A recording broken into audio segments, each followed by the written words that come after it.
sermon title today is It is Good for Us to Know. It is good for us to know. For the last month and a half, we have been in the season of Epiphany. During Epiphany, the identity of the little Jesus is fully revealed. Epiphany culminates on Transfiguration Sunday. Today we remember the awesome event that happened on a mountain's top as the identity of Jesus was fully revealed in a remarkable way. After that event, there is no more doubt about Jesus.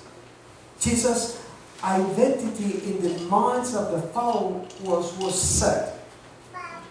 He is the Messiah. He is the Savior. He is the Son of the living God. Our Transfiguration text today is pretty straightforward. Jesus takes Peter, James, and John with him to a mountaintop to pray. As they are praying, Jesus was changed before them.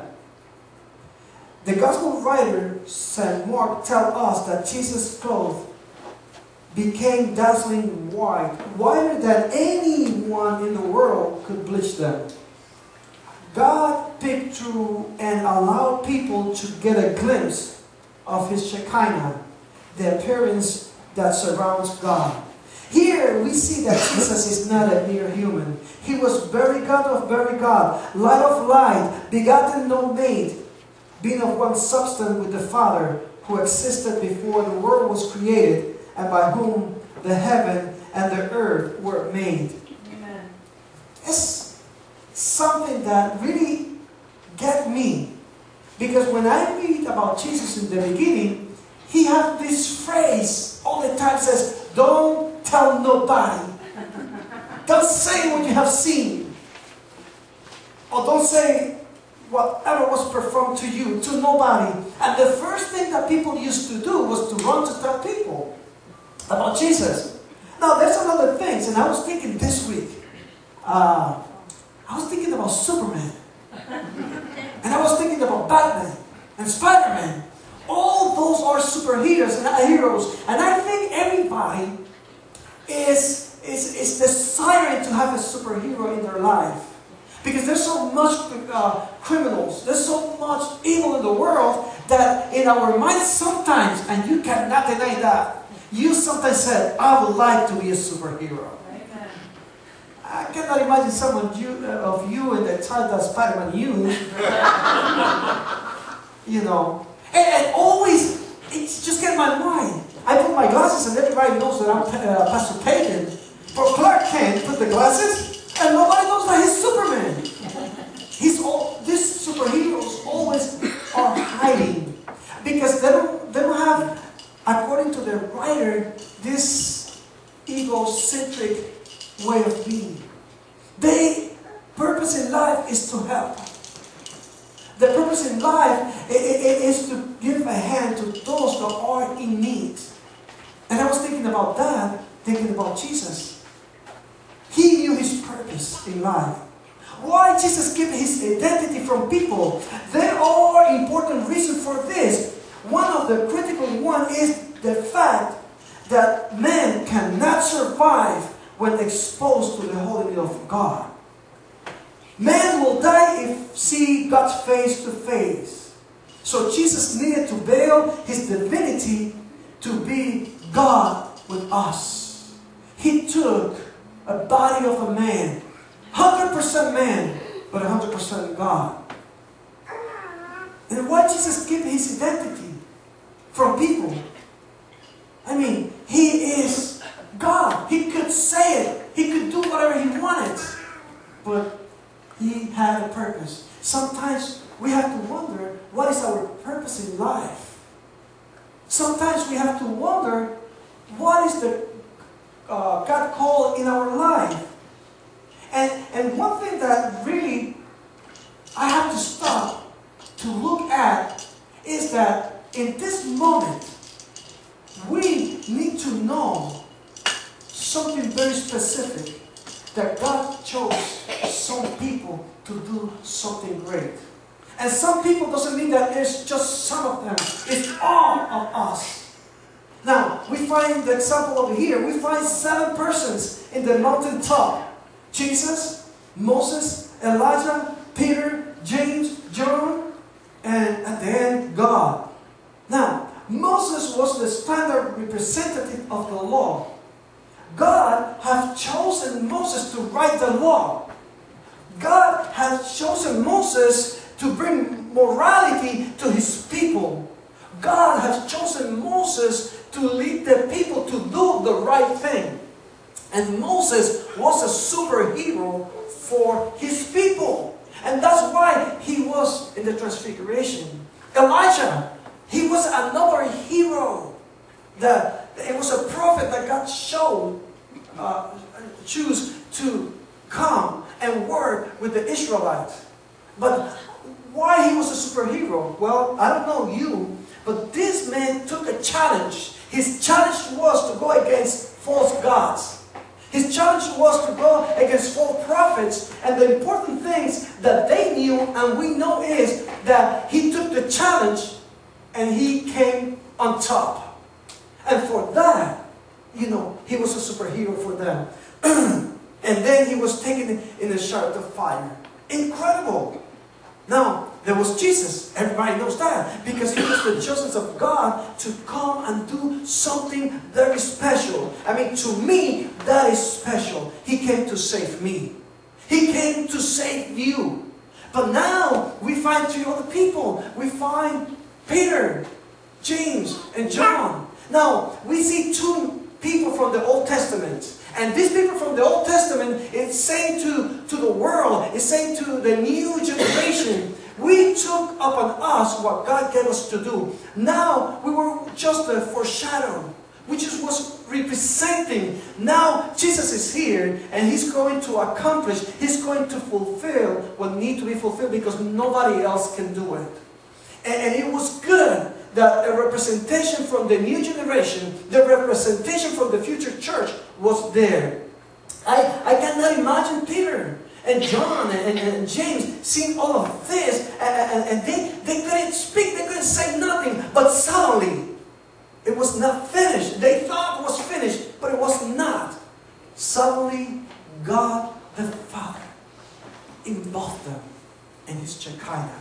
It is great because the Shekinah is the power of God. It's the authority of God. I mean, it is so incredible. And there, not just 1, 2, but 7. Perfect number. A number that is so incredible in the Bible. 7 persons were there. And they were just to make sure that the baton was passed to Jesus. For Jesus to do what He needed to do. Now, here is the interesting thing. There was a purpose, there was John, there was Peter, and there was James, and they decided that they wanted to do tents because they were in the mountaintop. They were having fun. They have a revival. Now you know where the tent of the revival tents come from. It's not from this generation, it's from those times. And they wanted to have a good time, but there was a wrong thing in their mind. Their thoughts, how they were processing their thoughts. They were there to represent, to see, to be the witness, but they couldn't stay in the mountain top. How good it is when things are going very well for us. We come to church, the church is growing, the finances are good, and things are happening, and we don't want to look anywhere else. But here's Jesus saying to them, we are here because we needed to be here, but now it is time to go down. And we don't want to go down. We don't like to face challenges in our life. We don't like to face the challenges of the church. But Jesus said, we need to go down. And Jesus is telling us that sometimes we are in the mountaintop, but sometimes we are down. We are in the plain. And when you face those challenges, you need to go, that as God was with you in the mountaintop, God is going to be with you in the plain. When you go to trouble, when you go through dark times, don't matter. God is going to be with you in there. And God wants to show you something for you to learn so you can face those challenges, so you can grow. God doesn't do nothing just for fun. He's not in heaven trying, okay, I'm going to move Elaine over here to see what she do with this situation. I'm going to move Julie over here to see if she laugh. Or if she scream. Or if she interrupts the pastor when he's preaching. No. We go through times of darkness sometimes because God wants to build our spiritual life. And if everything goes well, our spiritual life is not going to be built. God is creating somebody in you. God is creating somebody better. As life goes on, you are going to get better. You are going to know what to do in bad situations. And the best thing is that your experience is going to help other people. Because now you have the experience. Now you face those challenges. I cannot imagine, why some families, they have lost daughters and sons when they were young. I cannot explain. People come and ask me, Pastor, why this is happening to us?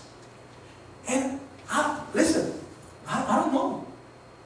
You know what I do? I just sit down beside them and I stay quiet. I allow God to answer that question. But one thing I know, that God was in the same place as when they were in the mountaintop. And God will protect them.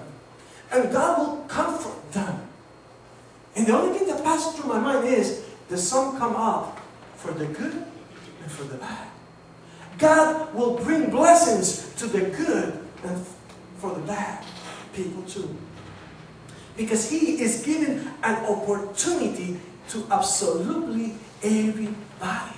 And this is what Jesus is trying to do. Telling the disciples that though the mountaintop was really good, that their mind were blown out for what they were seeing. They were shocked.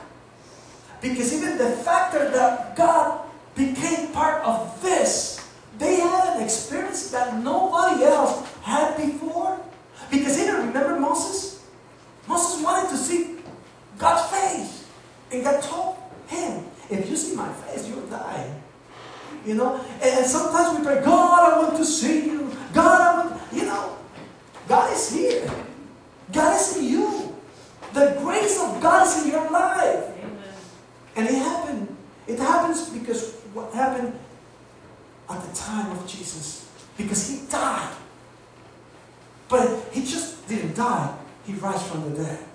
See, we have a different story. All the gods, or all the prophets, or all the people that came from other religions, they still can come and worship the dead, whatever it is in there. But our Jesus is in heaven. He rose from the dead. That put passion in my life because I serve a living God. And we cannot stay quiet. And that was one of the purposes. They could stay in the mountaintop, but they needed to come down for a few reasons. Jesus was going to tell them that they needed to come down the mountain because they needed to go back to Jerusalem. And in our life, we need to get back to our works, to our life, even when bad things happen. And people are going to see through us that there's a God. You are the extension of heaven and earth. And people are going to see God through you. Then we're going down to see how Jesus will be betrayed. How He will be beaten. How He would wear a crown of thorns. How He will be spat upon by the very creatures that owe their life to Him. How He would be killed on the cross. He had a purpose. It is good to know that Jesus also had a purpose, and you also have a purpose in life. It is good to know that Jesus could stay in the mountaintop when He came down. It is good to know that the disciples wanted to do all these things, but they obeyed. Because they also understood along the line that they had a purpose in their life. Our question today is, do we know that we have a purpose? Our question for us today is, do we know that it's so good to serve God? And to do the thing that He calls us to do? Regardless the situation that you go through, the transfiguration was something mighty, something great, because the presence of God was there. And since then, you know, the presence of God is here among us.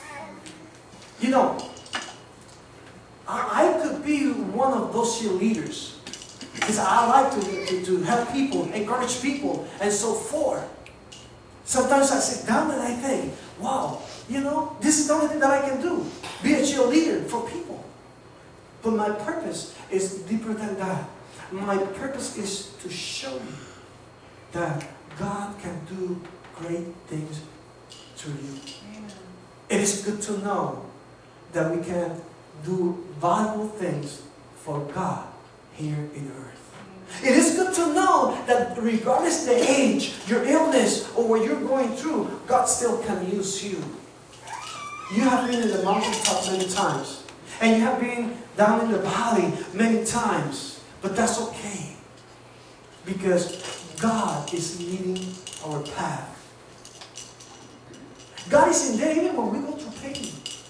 God is in there even when we have no money at all. You know? And the important thing is, it is good for us to know that we have a responsibility to take Jesus to the nation. It is good to know. Amen.